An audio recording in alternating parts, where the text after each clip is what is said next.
Hi, it's Lathia from Farm View Creators. Today we're going to work on this amazing new porch leaner base. This is the fence post. It's going to come in other designs too. So this is how it's going to lay out, and you can slide in your inserts, and there's a piece that goes up at the post. So I'm just taking all my pieces apart. I'm categorizing them by how I want to paint them, and then I'm going to put them on my sticky board. I did not use as many strips of tape on this one because the pieces are pretty big.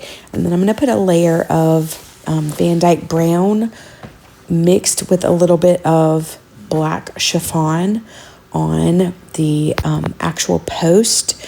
I am trying to make it darker than my 10-inch by 4-foot base.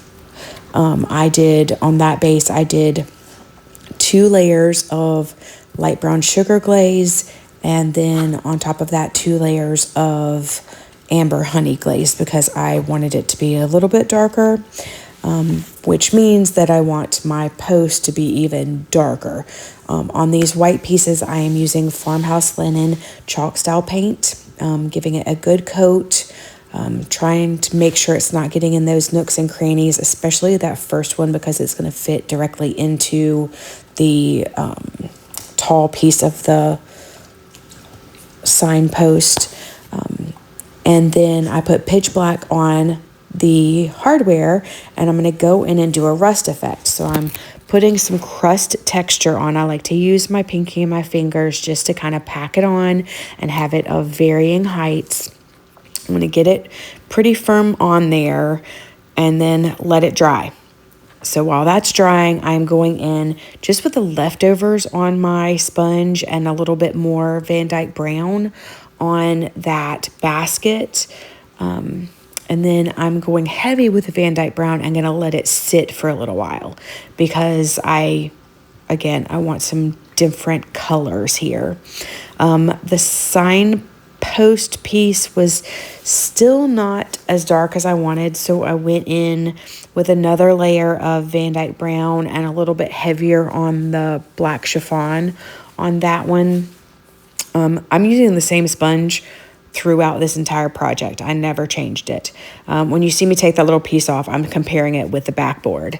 I am using my Gator sander just to kind of rough up the fence post. I want it to look aged, so I want to sand off some of the paint in a few areas.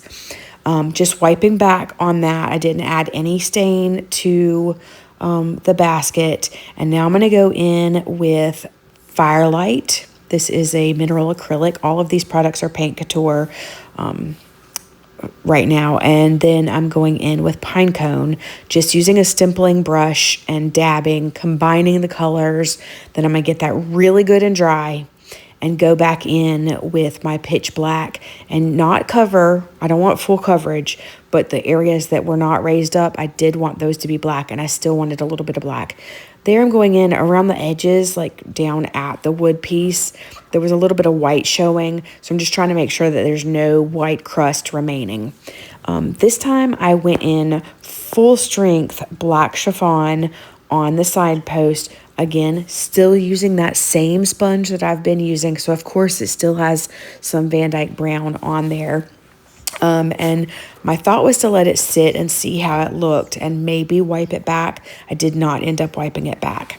I'm using a flat stippling brush here to add some of the Farmhouse linen chalk style paint around the sign hanger, just again to give it that aged, worn look. This is Debbie's DIY Dark Wax.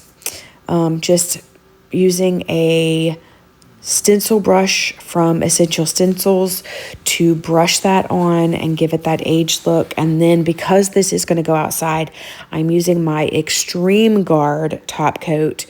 This is the matte style. It does come in glossy and satin, I believe, but I'm giving everything a good coat. And on that rust effect, I really went in heavy. And you're going to see at the end that you can still see where it needs to dry a little bit. Keeping on with my distressing with my Debbie's DIY Dark Wax and my stencil brush until I was happy with it. And then once I go in with that Extreme Guard to make sure it's totally protected. I'm going to get all my pieces off, and I'm going to go ahead and build the little layers first before I put it on my baseboard. I am using some car paint detailing brushes to kind of get my excess glue out of the way. Art glitter glue does dry clear and doesn't get your hands as sticky and crusty. And it has a really nice hold, but still has a little wiggle room. You'll see me slide some pieces around. So that's how you build the actual hook of the post. For the basket, you want that notched piece on the bottom, and then the like full piece on top, and then you put the vertical slats on there, and you can see that notch still in the back. That's where you're going to slide in your interchangeable pieces. For the picket fence, I'm just going to put that bottom piece, and you can still see the score line for where that hardware piece goes, and you can still see the white where the Extreme Guard needs to dry, because I did go really heavy. For this, I lined it up with that top notch on the signpost, and there I was trying to show you that you can still see where you slide that in. And now it's time to get it on that backboard. Oh my gosh, I'm so excited. My Molly girl wanted to help out, so pushing that down really heavy, and then it was kind of bowing because it's a large piece. So I grabbed my clamps from the Dollar Tree, and then just building upward, making sure that I have my pieces lined up correctly and that they are straight as I can get them. And then kind of laying those other pieces to make sure they're how I want and where I want that little notch piece. For this hanger part, as you can see, a lot of the pieces are hanging off of the backboard, but that's okay. But I did try to get the same amount of the lighter wood on the backboard showing around that frame. And then here's the next kit I'm going to do. It is the lavender insert, and I'm just showing you how you can slide that in and then slide it out. And oh my word, look at these details. I am loving this kit so much. Oh my word, I cannot wait to get an insert in here. Love it, love it, love it. I hope you enjoyed this video.